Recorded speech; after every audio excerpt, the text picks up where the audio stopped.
Goedemiddag, het is 4 uur. Welkom bij Joert. Op de eilanden is met sceptisch reageerd op het compromisvoorstel voor erfpachters. Het houdt onder oren in dat steeds bosbeheer groen verkeerpjes zil dat recreatiewenten op steen. Het plan van staatssecretaris Henk Bleker mat een eindmaatje on het conflict door de erfpacht.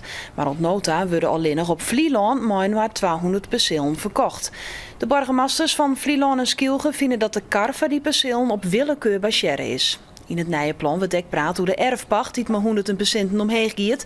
Dit wordt nou verspraat door het hier. Maar als een wenning verkocht wordt, dan giet de verheging wel in één keer in. En een keer is kritiek op. Seizoenen staat min te verkeerpje wezen. Veilinghuis Oud-Friesland in Driel zal nog scherper controleren op de echtheid van inbracht werk. Van de week beschuldigen Jacob Huisman het Veilinghuis ervan dat ze vals werk van zijn huid Jopie Huisman aanbieden. Wanneer er geen wijdwaardige documentatie is van werk, dan kan een veilinghuis geen garage jan hoe de echtheid. Het stik zal dan ook een minder grote weerde ha. Reputage is tegenwichtig in de veilingvraag. Daarom wordt er alles aan doen om vat te komen dat er een vervalsing onder de hamer komt. We proberen altijd natuurlijk serieus te kijken naar de authenticiteit van alle werken. Niet alleen van schilderijen, maar ook van glas, kristal en allerlei andere dingen. En natuurlijk, dit zet iedereen weer op scherp. Komt het veilinghuis er zelfs net uit, dan kan er nog een netwerk van experts inschakelen worden. Er komt een manifestatie voor het behoud van ziekenhuis de Sionsberg in Dokkum. Maandag komen medewerkers van het ziekenhuis en inwoners van Dokkum en omliggende dorpen bij elkaar om de protestactie te rieden. Dat zal takkenwieke sneeuwen houden worden. Deze week had de Sionsberg bekendmaken dat 4 afdelings met ingang van 1 januari sticht gaan. CDA Tweede Kamerlid Sander de Rauwe had minister Schippers vragen of de zwaardig in wat is Friesland wel garandeerd blijft. Goed 6 mannen uit de galerijen van de Antillenflat naar onderen stwatten binnen de eerste bewenners werd te plak in haar eigen huis. De 30-jarige Hieltje Kooistra is van de maand de eerste die het waarom verhuizen naar haar keepwenning. De dwang verhuizing in maaien budgetten voor haar dubbele wenlijsten. En net sinds een verhuisvergoeding had het €100 extra kosten. Het weer dan ook een dreige tijd. Ja, dat had net altijd even makkelijk geweest. Nee, dat had wel even zwier geweest. Maar gelukkig zien de protomeesken van mijn kleer. En ik kon toch even mijn verhaal kwijt. Dus dat had me wel heel erg geholpen. Voor de kriesdagen moeten alle bewoners van de Antillenflat waarom verhuizen wezen. Cambuur slaggen de juiste jong net in te stunten in koprinner FC Zwolle. De Leeuwarters gingen maar 3-0 onderuit. De eerste goal van Zwolle valt op een ongelukkig moment, de 44e minuut, en op een ongelukkige manier. Want hier is het Martijn van der Laan die zijn eigen keeper Robert de Loeke passeert. Er wordt net goed gecommuniceerd tussen die twee en dan komt Zwolle op een 1-0 vastsprong. Wel een beetje Cape, maar hij zit er wel in en hij telt. Van der Laan totaal geen contact met de eigen keeper en hij passeert hem.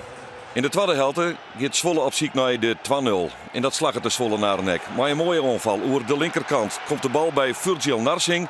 Die rent van Boksel eruit en passeert ten Loeke in de lange hoeken. En dan is de wedstrijd eindelijk spelen. 2-0 voor Zwolle in de tweede helft. Narsing die het goed naar binnen snijdt. Van Boksel achter hem lid en ten Loeke kansleers. En het zou al hier nog slimmer worden, want Cambuur eindigt de wedstrijd ook net bij Alverman. Want dit is net verschiedsjochter van Siegem goed voor een tweede gele kaart voor Ozan Turk. En dat betekent dus reed voor de onvierder van Cambuur. En met Tjierman Tjen moet Zwolle de zaak nog verder uitbouwen kunnen. En dat doen ze dan ook. Maar een mooie combinatie van de Berg die het oersjecht behoudt. All-uit naar Mamedov en die scoort. Cambuur verliest in Zwolle met 3-0 van de koprenner van de Jupiler League. Robert Herder is de nieuwe interim trainer van de Harkemasse Boys. Herder begint maandag en blijft aan het eind van het seizoen bij de Boys. Een weekelin wie hij nog trainer bij de Silvoortballers van de Leekster Eagles. Hij stapte daarop omdat er financiële problemen binnen. Van de middag kwam Herder te Sjen op sportpark De Bosk. Harkemasse Boys spelen de Joortje in Capelle. Het is het eerste contact met de spelers. De komst van Robert Herder als interim trainer weer Gauroen. Je voert reëel contact. En eigenlijk ga ik altijd wel contact houden met Harkema. Dat had met de meisjes dat ik het een fantastische club vind, de mooiste club in het noorden. En ik zei toen in de problemen zitten van als er iets is wat ik kan doen, dan wil ik hem graag helpen. En ja, dat is Hingenblum waarschijnlijk. Dus we hebben van de week weer contact gezocht en wie snel doen. Tiesday stiet hij voor het eerst als trainer aan de kant. Harkemasse Boys spelen van de middag, maar 2-2 gelijk in Capelle. dan ben we daar aan de waarsverwachting.